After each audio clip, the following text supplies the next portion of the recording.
My guest this week is Dave Bidini. Dave is a founding member of the Rheostatics, Canada's longest-standing alternative band, whose albums Whale Music and Melville have been considered among the best Canadian albums ever recorded. Dave has also written 13 books, including On a Cold Road, Tropic of Hockey, Around the World in 57.5 Gigs, and Home and Away. He's also made several documentaries and has played The Five Whole Stories, was staged by the One Yellow Rabbit Performance Company. His third book, Baseballissimo, is being developed for the screen by Jay Baruchel, and in 2017, he launched the West End Phoenix, Toronto's newest broadsheet newspaper. His latest book is Midnight Light, based on his travels in the far north, and the band's latest record, their 15th, features Alex Lifeson of Rush, as well as guests Laurie Anderson and Tanya Tugak. And it gives me great pleasure to welcome the Revolutions Per Movie, Dave Bidini. Hi, Dave. Hi, Chris. How you doing? I'm doing good. This has been an episode a long time in the making, everybody. And I will tell you this. The film that Dave picked, 1978's TV of the Week movie, Cottoncandy, I've been having to fend off people who wanted to do this. So you're in rare air with this. You're a musician, an author, a documentarian. But I do love as a kid that you got your start writing a poem about Maple Leaf hockey player Eddie Shack that was put in the Toronto Sun pullout section. I mean, and now you run this newspaper. Has that always been a passion of yours, writing? It's just so fascinating where you ended up. Not really, I think that was one of my parents or my mom said, hey, you should enter this contest. And for the Toronto Sun, they actually had, they had a section of the paper called the Young Sun, which was brilliant idea, but it was for kids, to submit stuff. And actually now, whenever I bring up the Young Sun in mixed company, somebody will say, I had a comic in there, or I had a story in there. So a lot of people got their start, but she was like, why don't you write a poem? So maybe I did some of that in school or whatever.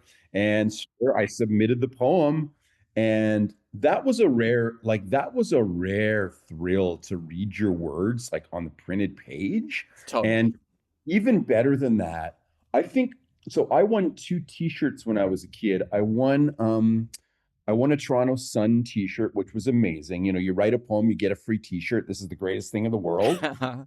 And then I don't know where I won it from, but I won a I'm the Fonz on his day off shirt too. Oh, wow. I would have freaked out. Yes. Oh man, I wish I still had it. It was beautiful.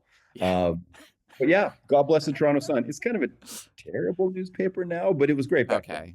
Well, what do you remember any of the poem at all, or what made you what the essence of writing about Eddie Shack would be?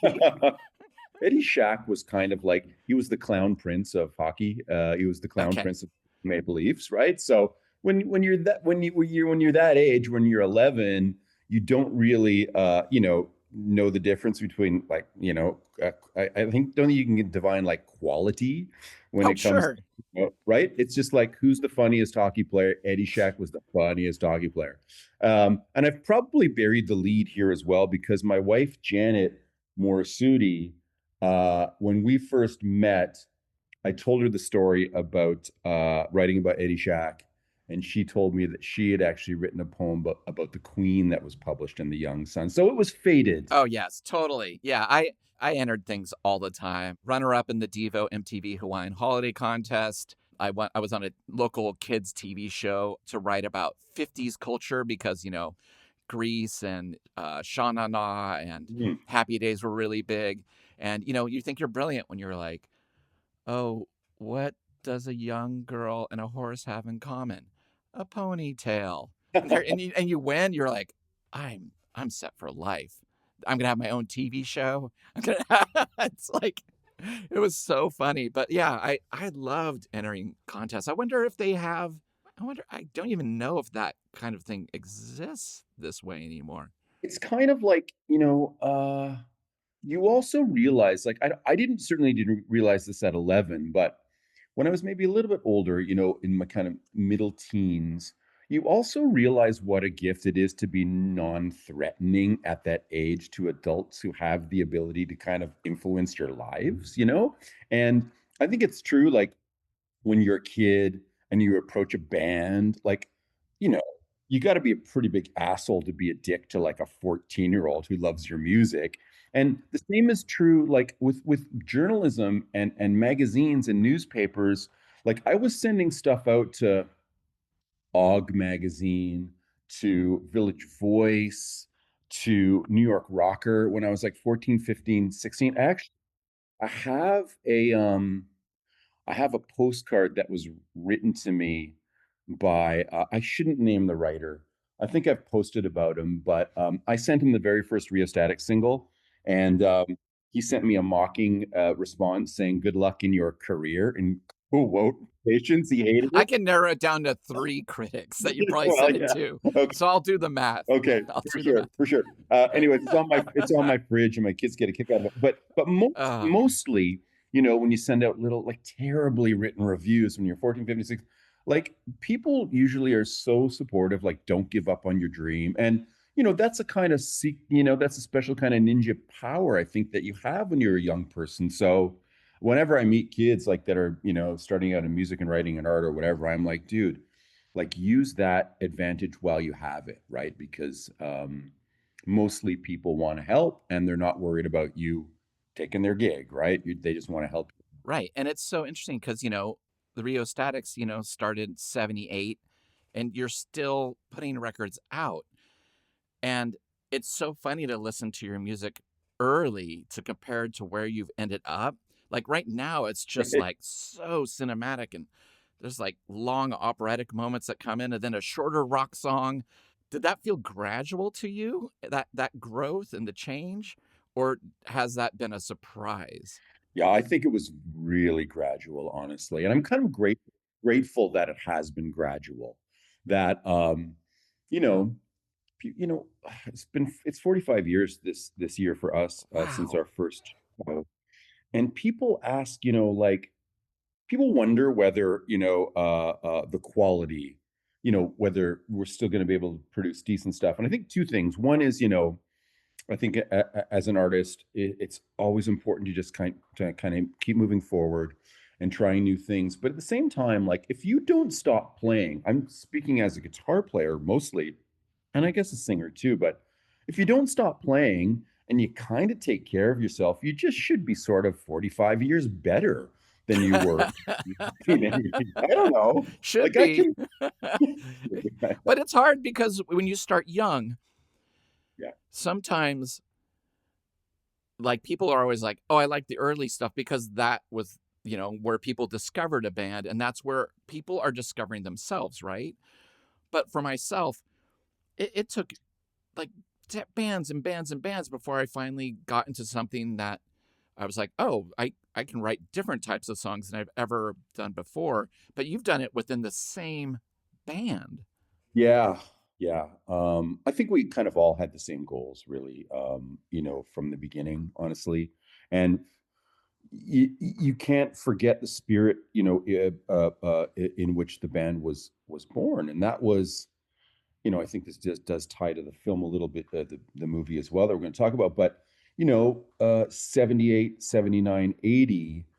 Punk was always kind of terrifying to me, honestly. I remember my parents pulling me into their bedroom in 77, 78 and saying, "David, watch this."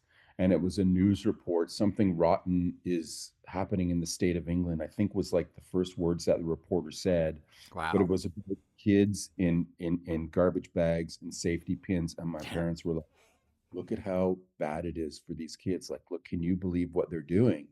And I kind of, the message that they were conveying, I actually kind of took to heart. I was like, "Oh Sure. no, poor kids." And then just as you're kind of terrified of I was terrified of that. And, the kids look so unhappy.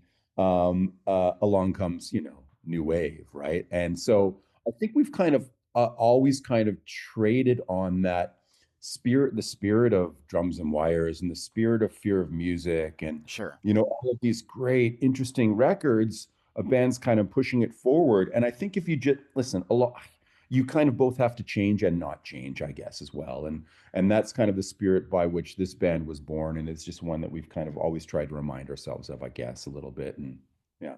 Yeah, and it's interesting. And this may be a super naive or stupid question, but I kind of want to ask it. Like, listening to your music kind of reminds me, like, when I listen to super furry animals, I hear whales. If I listen to, REM, I hear Georgia baked into it. Like they couldn't escape. Like I just still was like, even though they were a world band, it was like Georgia music. And I listen to you and I feel a geography in your music. Is that n- naive or am I misplaced? Is there something in it that could only have come from where you're at in terms of geography? That's 100% on purpose. Okay. And that's what changed with our band. Like we were a kind of a new wave funk band. And then I went to Ireland in 1985 to study at Trinity College. And I was kind of like on an academic track or whatever. And my friend made me a cassette tape for me to take to Dublin. And on one side, it had the basement tapes by the band. And on the other side, it had a record by a guy named Stompin Tom Conners. And Tom was a folk country guy, um, cowboy, orphan from Skinner's Pond, PEI, rode the rails, went across Canada, and really wrote about Canada. Like he's got a song about snowmobiles Okay. and song Yes. about Canadian geese and song about rivers in Manitoba. And when I went to Ireland, in '85, and it was so interesting being in Dublin because it really was a dirty old town back then. And the Irish, I'd never met people like that before who really wanted to ask me questions and engage with me. But they would say to me, as a 22-year-old, like, what's Canada like? And I would just play them Stompin' Tom, right? I would just play Uh-huh. them, give them these records because he's got songs where he lists all the capitals of every province. And when I when I came back, I kind of thought that was interesting, and I thought I would try to find Tom and just sort of say, hey, young musician, had this really interesting experience. But I found out that he was actually in self-imposed exile because he had gone to book a show at in Toronto at the Canadian National Exhibition and found out that all of the programming had been devoted to American acts. And so he actually held a press conference where he brought out this cardboard box of all the awards he'd won in the Canadian music industry and he gave them back. And he Wow. said he was retreat for a year from performing because he didn't want this to be seen as a publicity stunt, but he was very critical of the way the Canadian industry was supporting or not supporting Canadian musicians. And so I started to hang out at his record company in Mississauga here in Toronto in the suburbs because I wanted to get to, try to find him. And then the secretary held up this letter inviting the Premier of New Brunswick to Stompin' Tom's 50th birthday party. So I wrote down the address. Me and three friends, we circulated a petition among all of our friends, come back, Stompin' Tom, the country needs you. Right.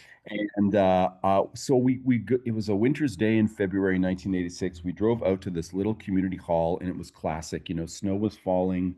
We could hear music on the inside.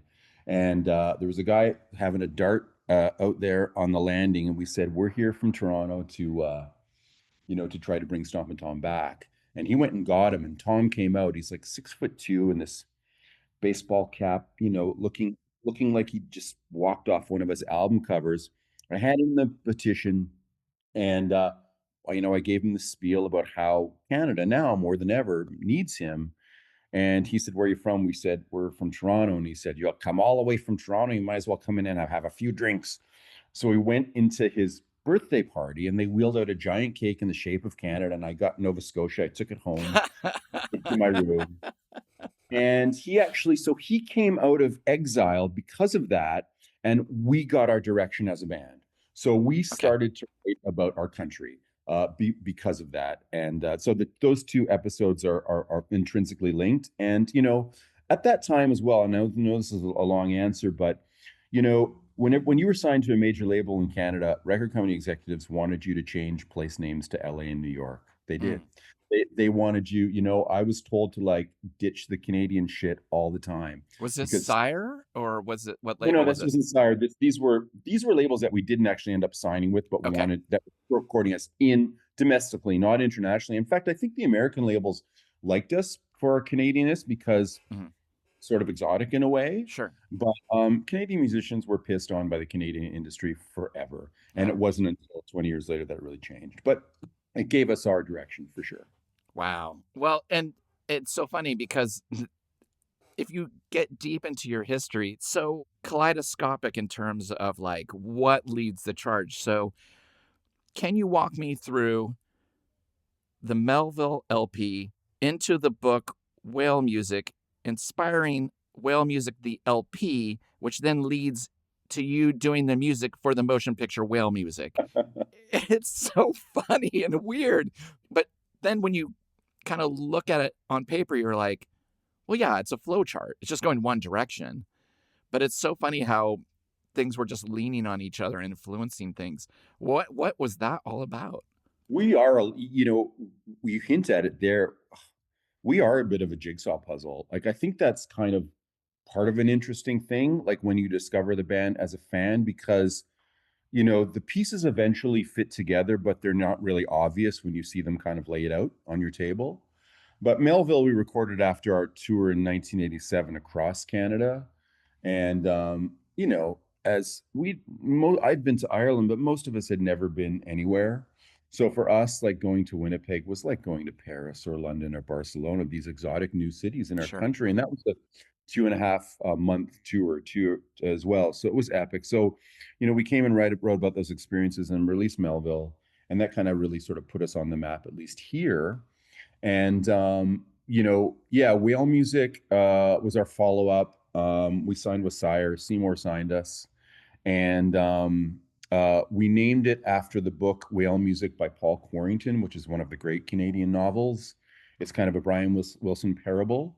And after that record came out, we found out that they were making a feature film based on it, which is also excellent. And we recorded the soundtrack for that film based on the novel and the screenplay rather than to visuals because they needed all the music to make the film. So which was a great, very liberating experience. But yeah, that was an epic, you know, 18 months in our lives. And it's also one of those things where I do reflect a bit fondly on that time because you're writing all the fucking time and you're writing for the album and you're writing for the film and yeah, it's all very lively and interesting and different. You're not just worrying about where your next hit is going to come, but you're worrying how you're going to get into creating music for a certain situation. Yeah, it's amazing. Yeah, when things are ramping up and it just is never ending.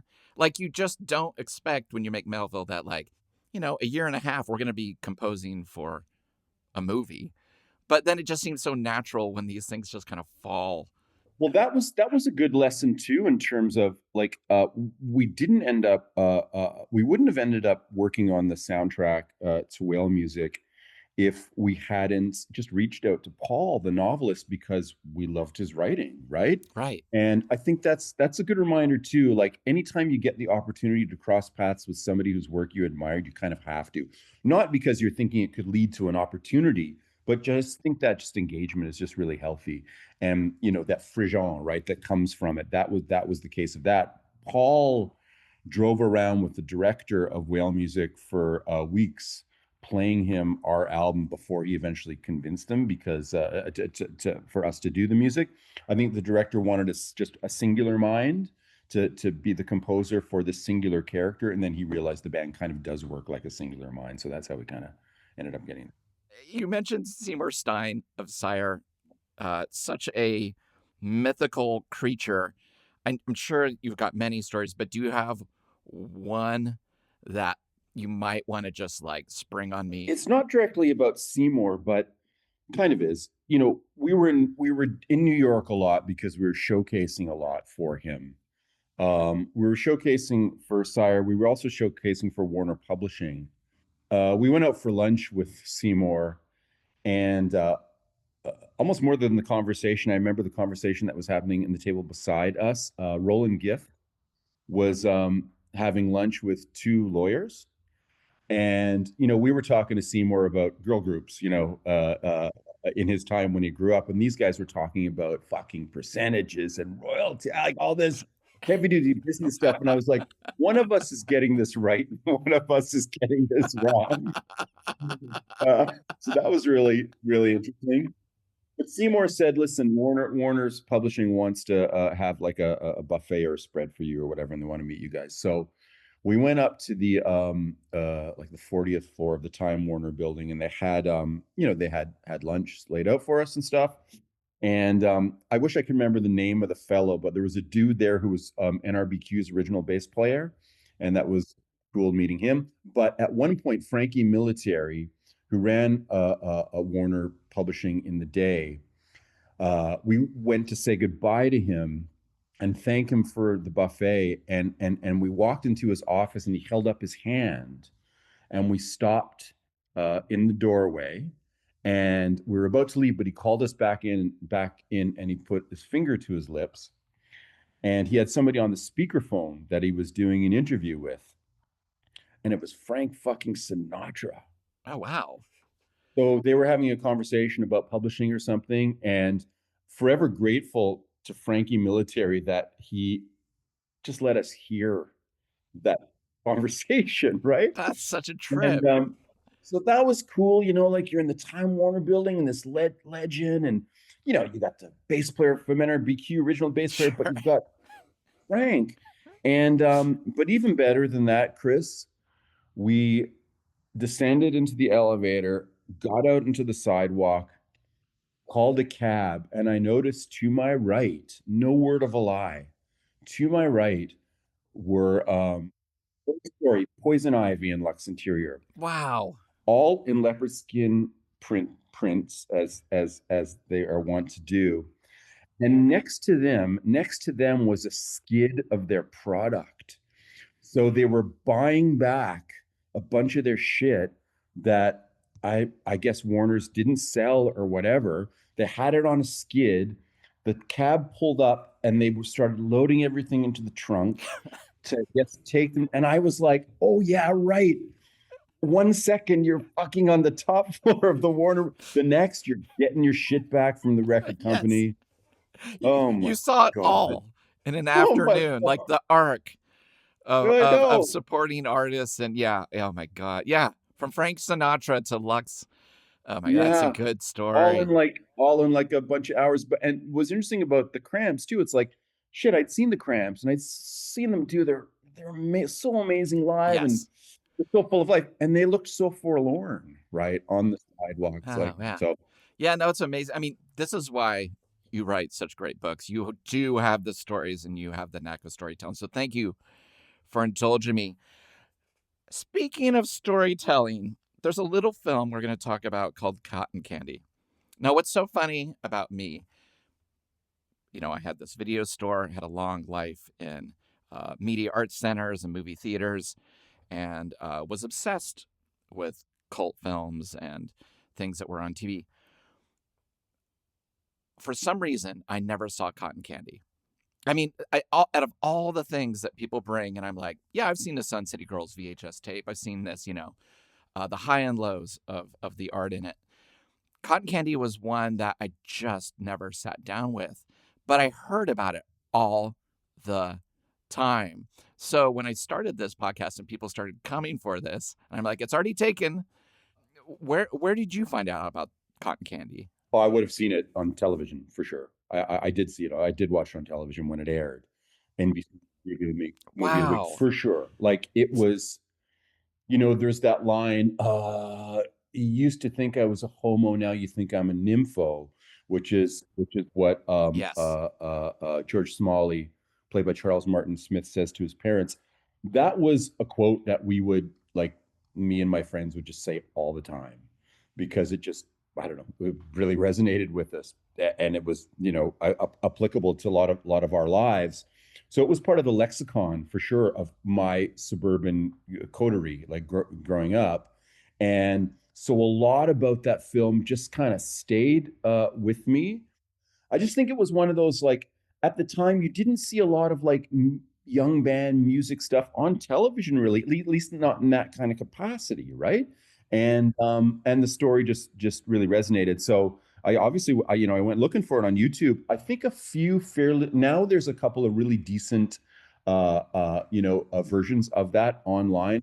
When I started looking for it, there was just some kind of grainy old VHS, maybe taped straight from television. Yeah, that's where I discovered it, was with the commercials intact, and I want to talk about the commercials today too.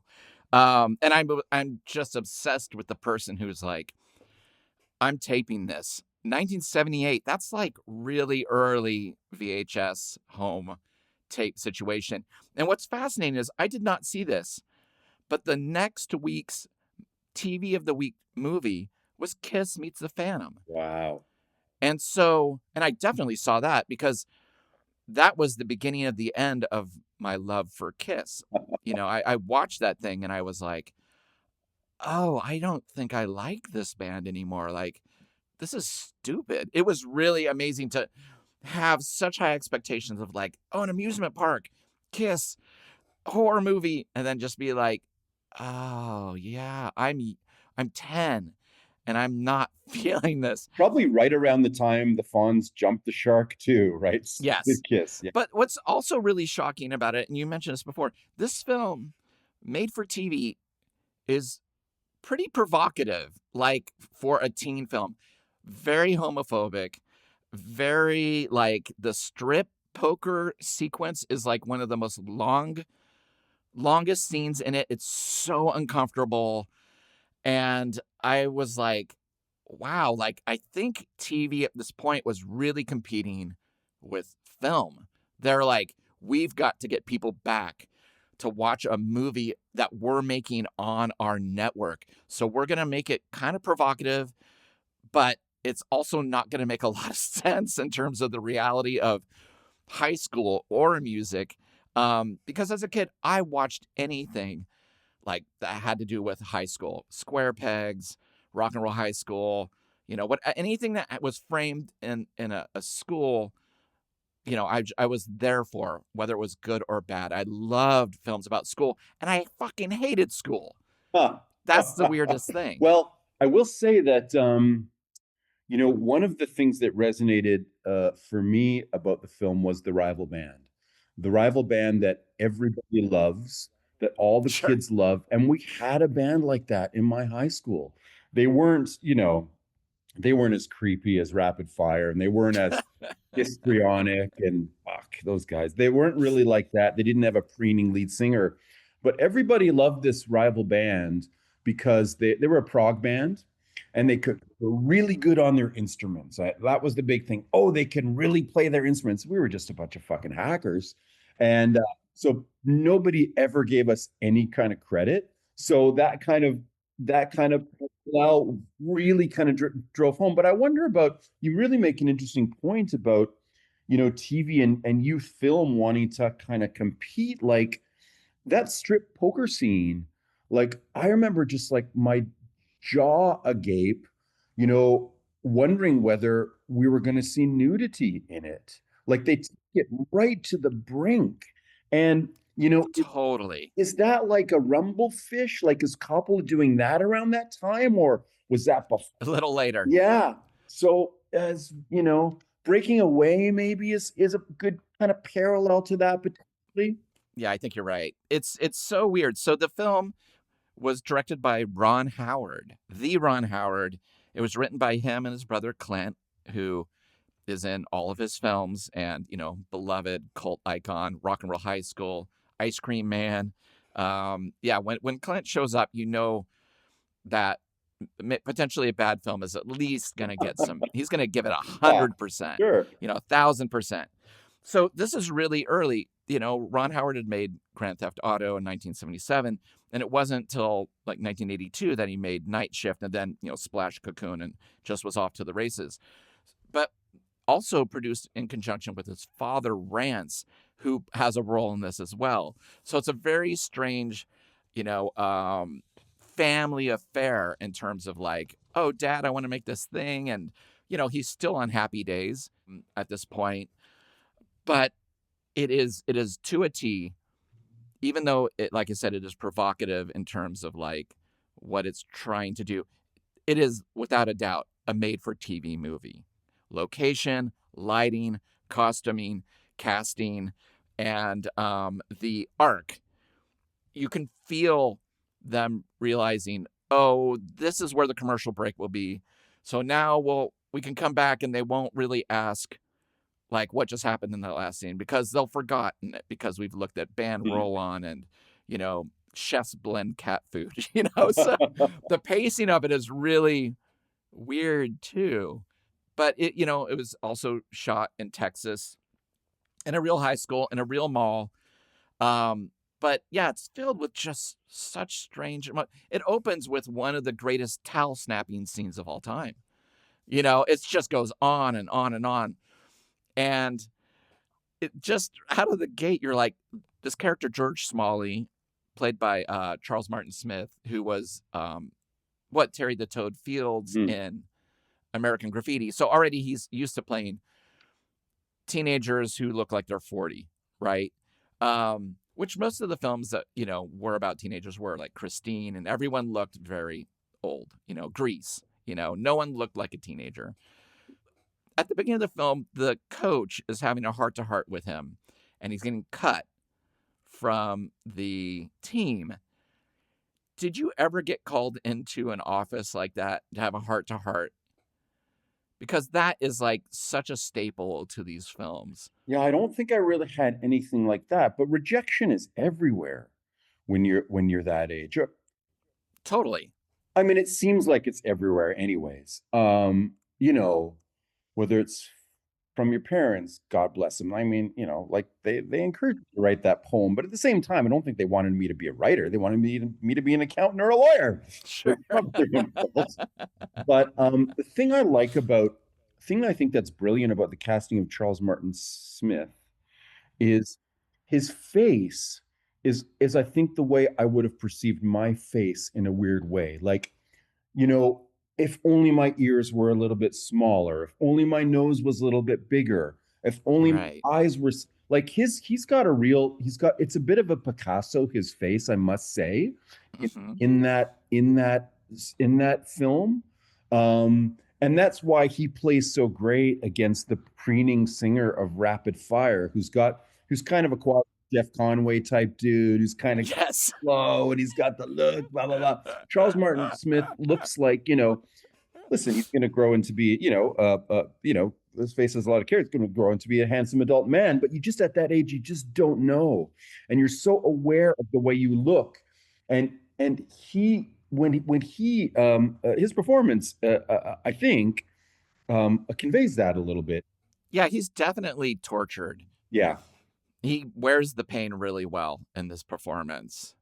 I think he does that better than rocking out or being enthusiastic about the band. Anytime there's like hope, it's kind of like, yeah, this is pretty cheesy. But like when he's like pissed or upset or dejected, or again, having to tell his parents, like, they think I'm queer, like, I gotta kiss a girl to get them off my back. Like, it's pretty tortured. That self-sabotage, that emotional sabotage as well.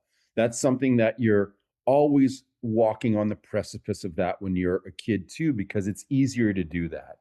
It's easier to just sabotage than it is to kind of meet, you know, the situation head on. And the movie, for 3/4 of it, you don't really see any way out until you do. And there's a long protracted period where he's just a dick, right? He's just like become a dick, and which I think is kind of brilliant, you know, that you're wondering, like, how much longer can I hang with this guy? But when you're in your first band or in a play production or something creative and it's collaborative for the first time, there's always somebody who cares too much, somebody who's checked out, somebody who just wants to do it for fun. Like, hey, I'm just doing this. It's a lark. Those things when you're young, I mean, they're complicated enough as an adult. But it's so funny. You mentioned the Rapid Fire Band. One of the greatest things in the movie is that this band, like you said, the guy, Mark Wheeler, who plays, is it Torben is his name? Right. Torben. Right. Torben Piquet. The band that backs him is a real band, and they were hired to be in this film, but they were kind of embarrassed. They were like, "We're actually a real band, and now we're like having to dress punk." Like one of the members was saying, "Oh, I thought it'd be punk and wear like a dog collar and a Patty Hearst t-shirt, you know, during the last scene." And he's like, it was so pathetic. But I do love that the joke is they know one song. They play "I Shot the Sheriff" over and over again, and people go nuts, right? And I do remember that age, yeah, jealousy, envy, Oh, yeah. like, well, I'm trying to do my thing over here. Why is this garbage? You know, it's so funny because you're excited. You're doing something creative for the first time, and you think people will appreciate it. But then if your band's called Death Midget, like mine was, you're like, you're already telling people not to like it. But I'm like, well, how come they won't come watch our band? It's so funny. Well, I think it's interesting too, in that time, 78, 79, 80, in Toronto anyways, there were, and certainly in the suburbs, there were like maybe 4 bands that didn't play, hard rock cover versions or songs that sounded like hard rock cover versions. So we would play bills with bands that, man, we didn't look like them, we didn't sound like them, like the audience hated us because there was nobody else to play with, right? So Right. of course you're in that kind of arena, and that's, again, like kind of a truth about this film too. Like, of course, it's interesting. Like, I think the band that appears before them on the talent show is Yes, pretty cool the too. disco. Yes. Yeah, yeah. And I don't know. I mean, I don't know how that was put together, but there's not, I don't want to give the film out, too much credit, but there's a verisimilitude that I think they kind of nail in a lot of instances for sure. Well, it's weird. I found out that the score and the music director was a guy named Joseph Renzetti. Hmm. And he, you know, like arranged Mandy for Barry Manilow. And when he was younger, played on like Palisades Park and Let's Twist Again. And he was hired to do this film. And the same year, he arranged the music for the Buddy Holly story. And he won an Academy Award for Best Adapted Score. So it's so funny to be like, yeah, he's writing rock. But what's so funny about this film is I can't describe what the sound of Cottoncandy is. I can describe their font on their drum head, which I thought was another great point. Before you have a band even play a show, you have your logo, you have your bass drum with the drawing on it. Everyone's got that identity, but it's like, what do we sound like? So what is Cottoncandy to you musically? Just quickly leaping off on the drum head. I was in a band. It wasn't, I mean, it was supposed to be a band, but the drummer in the band insisted that we couldn't play any gigs unless we had a full on like lit sign behind us with the Oh, wow. band's name. He was like, you can't do a gig unless you've got a giant lit sign that descends. Anyways, the sign was never built. And what was the band name? The band was called Santoro. Well, of course. Of course, You right? need to see that descend. Totally. I want to. Totally. Yeah, I'll totally remember that band name after that. Would Yeah, be great. wow. Would have been great. Oh my God. But yeah, so I was thinking like it almost sounded to me that Joe Renzetti went down to Tower, I guess. I don't know if maybe Amoeba was around at the time. Maybe it was. But it's almost like he bought a Plimsolls 45, maybe a Shoes 45. Like it's Paley Brothers. Yep, totally. It's fairly gentle, I think. Like their kind of brand of new waves. Like, like it doesn't have that that clicky frenetic strat sound that was a big part of new wave. No, it's strummy. Strummy. But pleasant. Like I thought the music was pleasant. It was good, So it was in that kind of softer LA new wave kind of side. So that's how I would sort of frame them, I think, a little bit. And maybe he went a bit soft to just kind of play off the kind of ugly hard that the rapid fire guys were trying to get. That with their one song over and over again. Yeah, and also we got to mention that Rapid Fire has a guitar that shoots an explosion out the end of it, and has a lot of tearaway shirts. Shows up in a vest with a white vest with no shirt on and a white tie around his neck. Total icon in the fashion industry. Man, that humiliating scene early when George Smalley tries to convince Rapid Fire to enlist him to bring them on as their guitar player, and he's humiliated in front of the entire school in the hallway. I mean, Yes. that's harsh, man.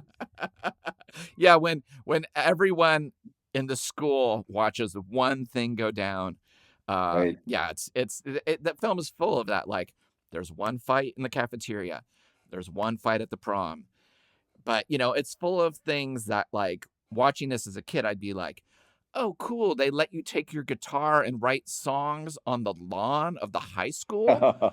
Okay, that's great. Like, there's just so much fantasy in it where it's like, yeah, I don't know. I don't know how real some of this is. But I was never in a car with a girl who drove. Like that seemed very kind of heavy and frankly, probably a little titillating to me back then. It's like, oh, okay, she's got the power here. Yeah, it's definitely a plot point, and I think Leslie King, who plays Brenda in the film, I think she's really amazing. She didn't do a lot after this, which is a bummer. Like, she, I think, is the most believable in terms of kind of the uncomfortableness of, oh, like, starting a new relationship, and then yet I'm in a creative endeavor with somebody that, just the immaturity of his character not being able to handle her. Of course she's going to go off to college after high school, and his world just ending, in him as, a typical 17-year-old would handle it poorly. She's just like the mature person in the film. And I just remember I needed people like that in my life too. I needed mature people, who were more mature than 17, to be like, Mhm. yeah, you're kind of freaking out about nothing. Like, this is not a big deal, And I really appreciate that, in a TV movie, there was somebody who was like, oh, this seems like the most real person in this whole universe that they're showing. Yeah, she was terrific. Yeah, like even a girl drummer at that time too. Like that's really pretty forward, musically. And it's interesting. Like they obviously made those choices on the page as they were writing it, and you kind of tip your hat to the Howards that they did, they were trying to make something that lived in the moment and maybe even a little bit beyond that too. Well, and the person who, on the other hand, it burns quite bright and hot is, of course, Clint Howard playing Corky, the manager, because he does this all the time. He does it in Rock and Roll High School. He plays these characters who are like, hey, I've got an idea. We're going to be the biggest thing ever. But the ideas are just so like, we'll put up a flyer asking people if they want to join a band. It's like, wow, that's so incredible. And we'll play this Battle of the Bands that's been going on for years. I'll get you into that. Wow, that's amazing. But he's so Clint Howard. You know what I mean? Like, he's so dependable as an actor. You would want that in a best friend, right? You would want somebody to be Hmm. like, I don't want to be in the band. I just want to champion it. And then I want to take 50% of your publishing when you're big. So, Totally. And I think you need when bands struggle, like I think about our struggles that we had, you kind of need somebody to call you out, right? You need somebody to tell you that you're acting like a child and that you're, making the wrong decisions. And that's what friends are for. And I love that he's a link between those two films because Rock and Roll High School as well, like had a massive impact on, our lives, right? And yeah, me too. that's the first time, I saw, people dancing in the theater, right? Like people older than me, like seasoned Ramones fans were jumping out of their seats and dancing in the aisle, and it was thrilling. And it's such a great film. So it's awesome that he's kind of the connection between those two. Yeah, I think I also experienced people dancing a couple times in movie theater. Once was Dance Craze, the ska film with the specials, and and the English Beat and the Selector. And the other time was Stop Making Sense. Mm-hmm. And it was just so fun to be like, people are dancing. And then, of course, you are. You know, it was like, I'm going to do this. And people were uninhibited. It was really cool. It was really cool. That's interesting. Yeah, like I don't know if that kind of happens anymore, but I heard it happened when Stop Making Sense was being reissued, that people were getting into it. But again, it's like, well, when am I going to be able to go see a Talking Head show soon? This is in front of me, loud, big screen, you know, and you're young. So, of course, you have no inhibitions. You're like, yeah, what I got to lose? You know, I'm going to, you know, dance my version of what I think kids in England dance like that, like when they dance to ska. Sure, why not? You know, I didn't know what I was doing.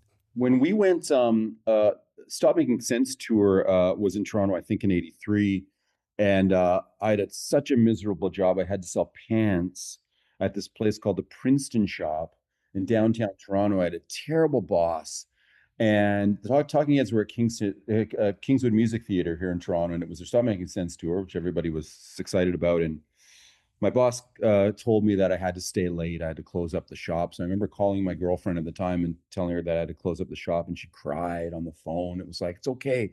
Like, I'll pick you up and we'll barrel up to the movie the venue, which was about a half hour outside of town. And we drove and we parked. And it was in an amusement park. And as we entered the amusement park, we heard the band, and they were playing Life During Wartime. And so we took off and we ran. And so we were running through this path. It was kind of a wooded area, and we could hear the tune. And we were running in rhythm to the tune. And when we got to our seat, we saw David Byrne running around the stage. It was like, oh my God, we missed the whole first half, but it was perfect. Perfect way to just like get to life imitates art, my friend. Oh my God. So true. That's so awesome. Yeah. Well, yeah, I mean, you're mentioning seeing Talking Heads in an amusement park. The big thing that would have excited me watching this film as a kid would be the revolving stage at the Battle of the Bands in the mall, and a stage that turns around so the next band can go, which, you know, when you're a kid, you take as this is how bands get big. Like, they go to the mall and they play these things. Did you ever do a Battle of the Bands? No, we were on like a bunch of showcases, which essentially are kind of Battle of the Bands, but no, we never did an official Battle of the Bands. There was more like at our high school, there was kind of like showcase end of the year, people would play, but no, never. Yeah, same here. Like that. That revolving stage, that's like, I think they had that at like those early Motown reviews. And I think the Tammy show had the revolving stage and stuff too. But yeah, super cool. And it makes a lot of sense because there's nothing worse than changeover. Fucking hate changeover. Oh God, yeah. Oh my God. No one likes that. No. So turn that stage around. Let's go. We're all set. Let's, you know. Yeah. Patty and the Pop, you know, going on first. Then we got Cottoncandy. I do love that, like, they do get into the Battle of the Bands at this mall. But I love that the finals are going to take place immediately right after we decide who's moving on to the finals to go against Rapid Fire. It's not like a week later. It's just like, tonight we're going to do this. Yeah. We got to move this stage out of this damn mall. We can't have this here forever. You've got this mall for 4 hours, then get the hell out. But yeah, they come out and they do She Rolls, which I tried to decipher the lyrics. It's so mumbly, and like I can hear a bit about like she rolls and then she drives and then she holds me tight. And I was like, maybe he's writing about Brenda, you know, in her car, you know, driving around, because she does roll. Kiss of Death, though. Kiss of Death for Cottoncandy. They had to go in first for that final 4 bands, right? No, yeah. You're not going to win if you're going on first. Come on, right? No, especially if your band is going to do I Shot the Sheriff with a leather vest with a white tie around your neck, you know, and flash pots and explosions. Yeah, so Rapid Fire wins 2 years in a row. We mentioned it before, this strip poker situation. So basically they're at practice, power goes out. What are we going to do? play strip poker. It is so tense with sexual tension in terms of like, are we going to see male frontal nudity? Are we going to see female nudity? Like, it is so close the way it walks the line in terms of them waiting for someone to take off all their clothes. Clint Howard removing his sock is one of the longest moments of my life, but it is really weird. It made me realize that 1978 TV, they were definitely pushing it way more than I thought, and it's long. It is long. I think of two comparable movie of the week films around that time. One was called The Boy Who Drank Too Much with Scott Baio and Lance Kerwin. And I remember it because they're New England kids playing hockey. So it resonated for me as a Canadian kid. Scott is the young alcoholic basically, and Lance Kerwin's character kind of rescues him. And the other was a Kristen McNichol movie of the week. I think she gets pregnant in it, and I can't remember who the male lead was, but listen, this is like kind of heavy shit. Like you're 13, 14, 15, right? And it's kind of what TV was supposed to do, I think, a little bit. And whoever was, running those programs and in charge of those, artistically kind of, pointing to where this kind of filmmaking should go, had an idea that, you could dig into that really, strong content and come up with something that would affect the way people thought, which is kind of the way it was, when you're that age, Yeah, I think when they have shows like, The Day My Kid Turned Punk, like a TV movie like that, it's kind of made to make the parents fearful and feel good about, rescuing their kid. And then it kind of splits the difference with the kid watching it. A lot of times you start thinking about the thing that scared you and you're like, it's kind of cool. Like a lot of the things that I loved in music, I was, when I was young, I was just like, that's kind of intense. But then you just can't stop thinking about it. Like, like seeing Devo, stark lighting, no context, like musically, what is this? And I'm 10. I don't know what to do with it. And I was kind of like, is it good? Is it bad? Is it scary? Is this a joke? And then it's in your brain and you're playing it back in your head because you can't watch it again. And then you start building it out. You build a stage in your head. And then it's like, so a lot of these things were made for people to just carry off into the sunset after this turned off. Well, I think also as a kid, when you're that age, when you're a young teenager, you're looking for, I think, not when you're 17, 18, 19, but when you're 13, 14, 15, you're looking kind of for the safety of a culture, I guess, for a musical culture anyways. And, I loved Rush, right? They were everything to me. I had a shirt made at the mall that said Rush Won Toronto on it. Like they were my band.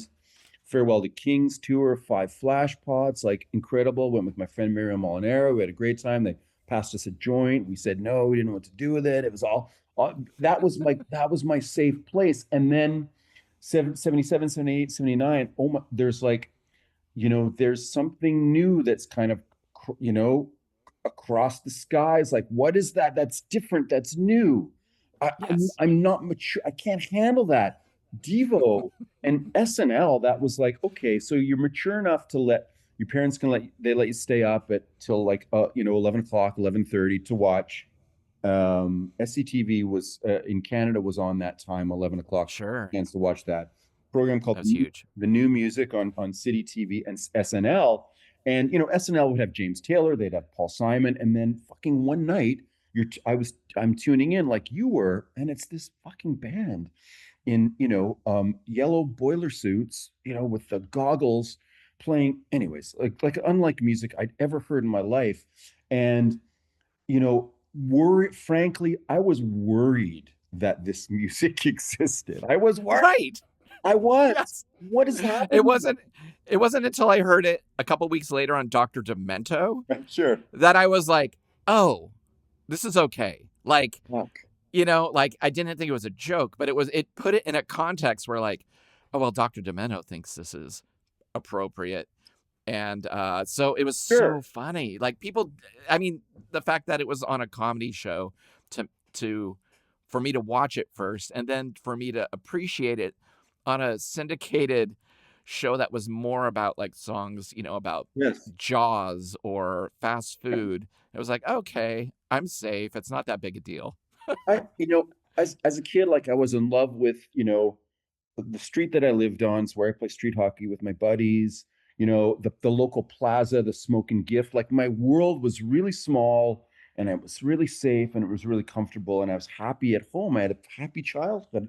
And so these fucking weirdos, and I remember going to the football game on Monday, our high school football game. It was an away game. And I had my Rush shirt on. And then a bunch of grade 13s looked at my shirt and said, Rush, eh? You ever heard of Devo? And I was like, oh no, these people, what's going to happen? Devo, oh God. Oh, isn't that amazing? I love it. But that's what's one of the weird thing about this film. I think when people want to come on and talk about it, like I could imagine people taking this film apart and being like, the music's not good. The story's, corny. Like it's Ron Howard doing this cheesy TV thing. So I think it's kind of fascinating that you saw this and like it spoke to you and still, we're talking about this thing and there's a respect to it. Like it's fascinating because I do think it would be an easy thing to look at pretty cynically.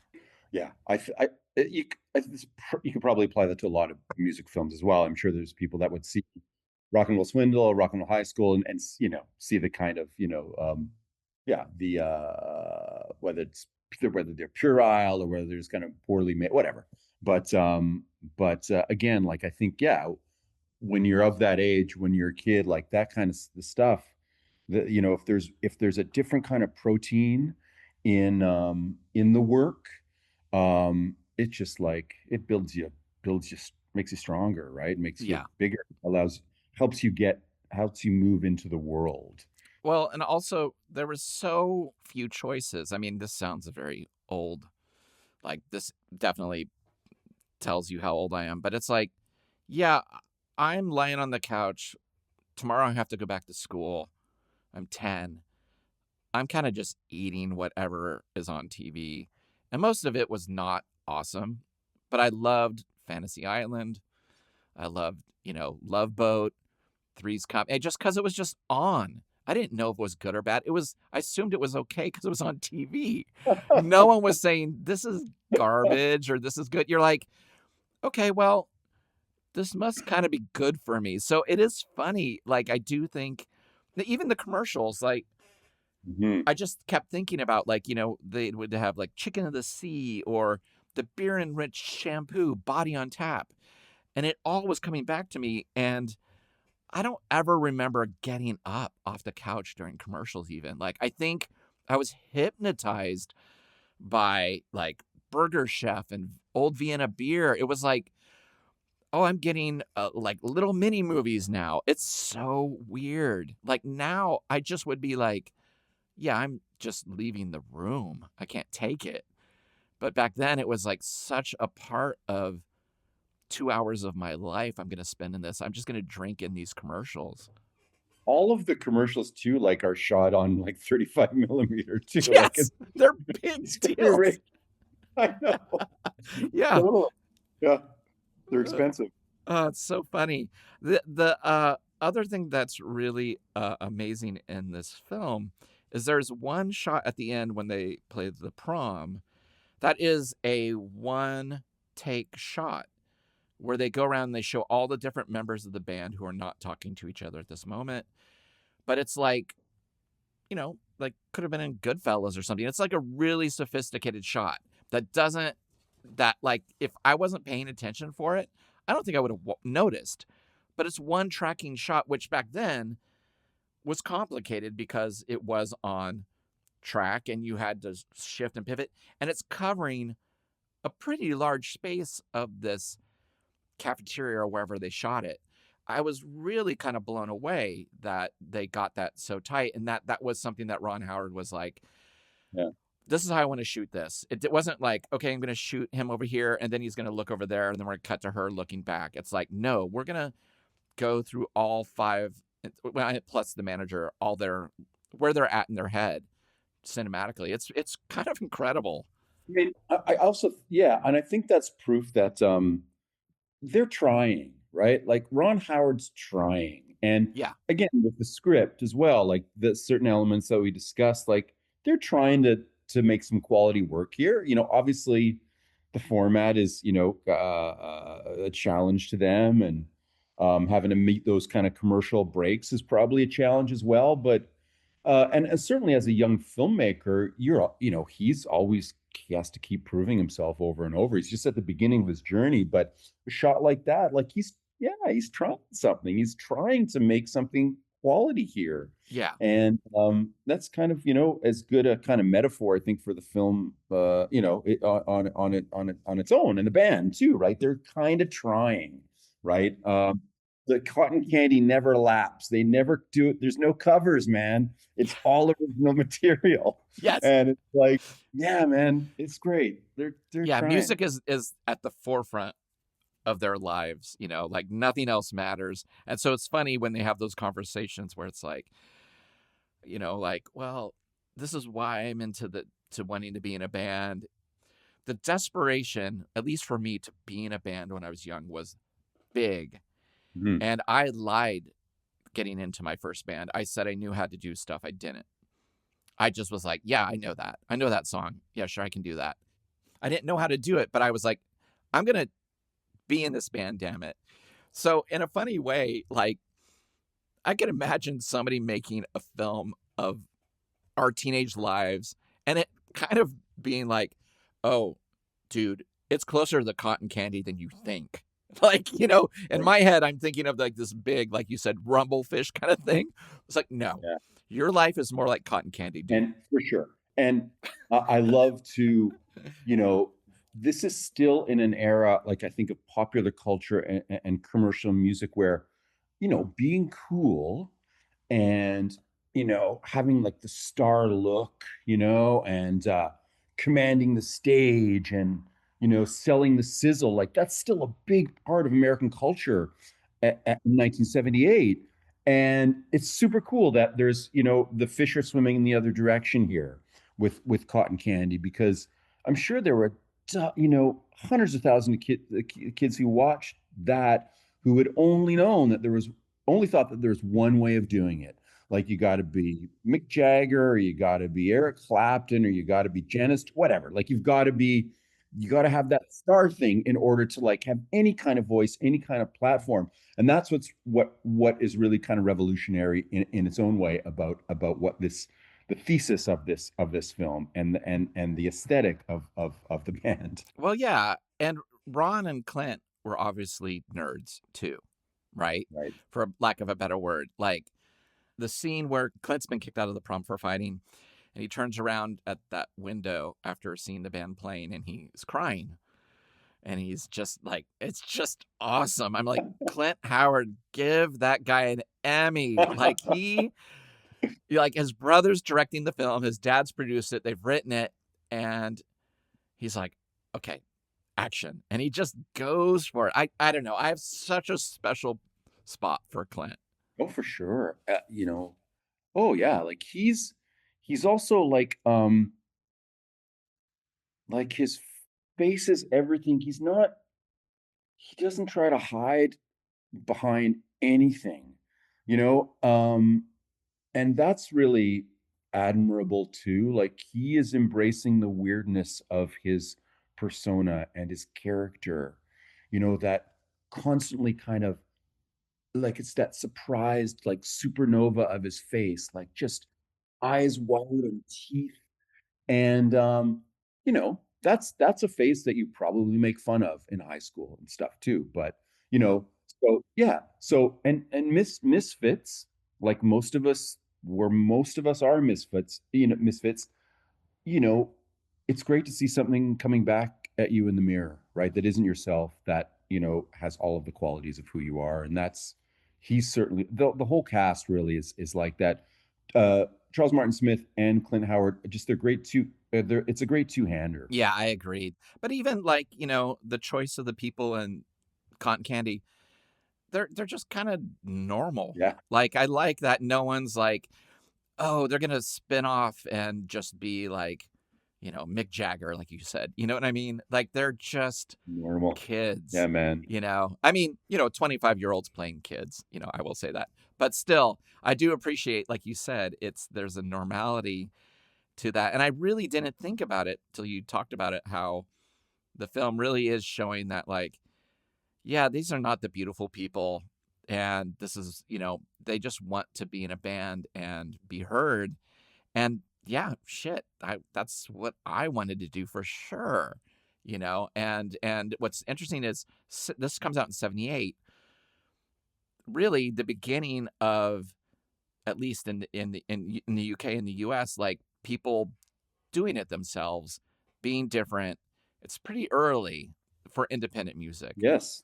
Yeah, the term DIY probably wouldn't even, been applied at that time, right? Yes, but their dreams are like, I think they kind of want to be in Rapid Fire's world a bit. Like, if we could be as big as Rapid Fire, that'd be great, Yeah.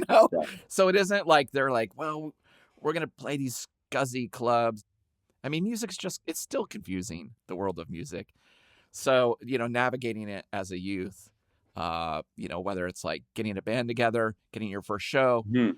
playing shows that are disasters, people getting, bored with it, bands breaking up, bands getting back together. And I remember, I had a high school band, and it was like, well, I'm going to college. What does this mean? Like, are we still going to be a band when I come back? And, those are real things. Yeah. There's a great scene. Corky McPherson, Clint Howard's character, gets their first real gig, and it's like an 8-year-old's birthday party. And I thought that was very true, certainly in the suburban sense too, because for us, like, when we first started to play, when we were 16, 17, 18, um, we had to go downtown into the city to play, and we were all suburban kids. Yeah, Yeah. same with us. That was the only time I really went into the city, was to play.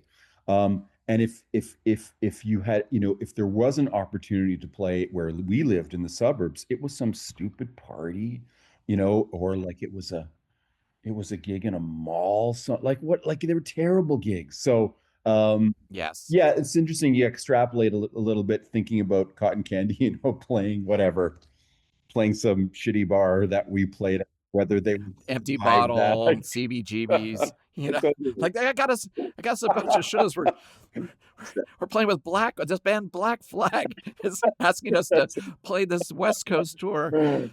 The other thing that was really fascinating when I was a kid doing this was I was blown away that more kids weren't doing it. Hmm. I didn't know that many teenagers. I knew teenagers that were in music class. Like they had a band in the school, Right, but they never were like going down to play in right. these clubs. And I was like, it's so easy actually. Like they are hungry for a band that they're going to rip off to play, and they're just going to be happy to play. I mean, I think a lot of people really would like kill to just do one show. And you kind of Yeah. have to, when I talk to like young musicians, or sometimes I do some songwriting instruction, and even with young writers, I tell them that, like one published story, one gig, like in our world, in our society, we're kind of, dissuaded from, creating art, expressing ourselves, telling the world who we are.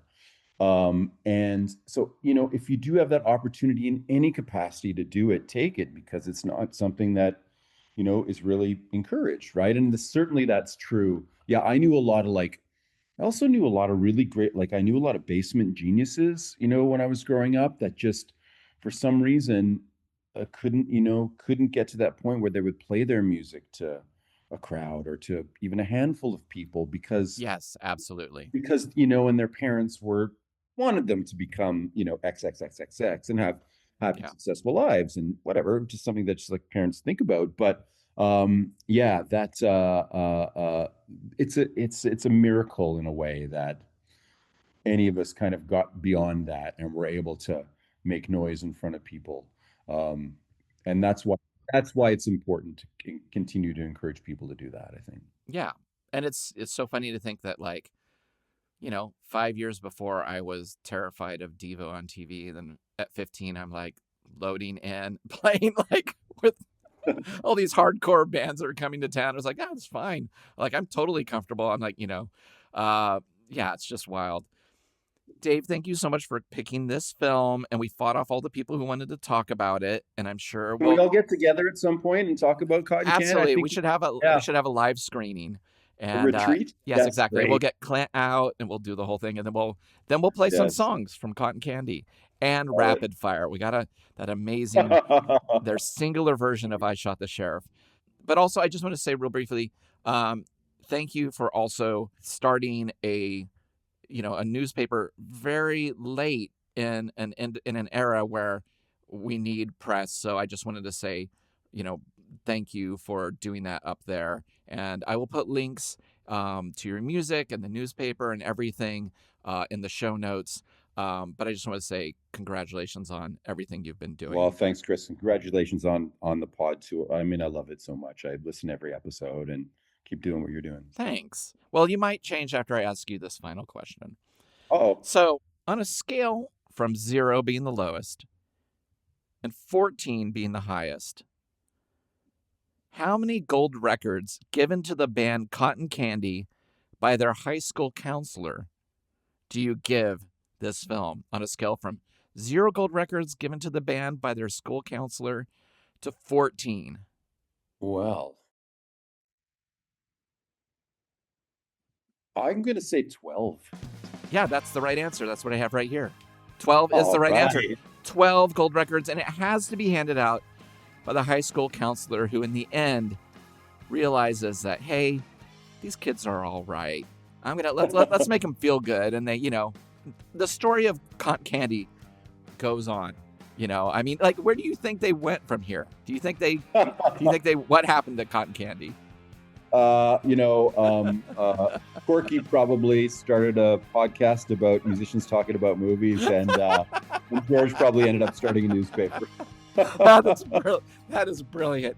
Thank you so much, Dave. So good to see you. Right on. Thanks, pal. Thank you for listening to Revolutions Per Movie. We release new episodes every Thursday on your favorite podcast app and additional bonus episodes every Sunday on our Patreon. The show is a completely independent affair, so the best way to support the show is through our Patreon at patreon.com/revolutionspermovie, where you can get weekly bonus episodes and shows, exclusive limited edition flexi discs and records and CDs featuring guests that have appeared on the show, and other exclusive goods sent to you just for joining. You can follow us on social media at Revolutions Per Movie, and also find out more information about our various guests in the episode show notes. Thanks again, and we'll see you next week. Bye!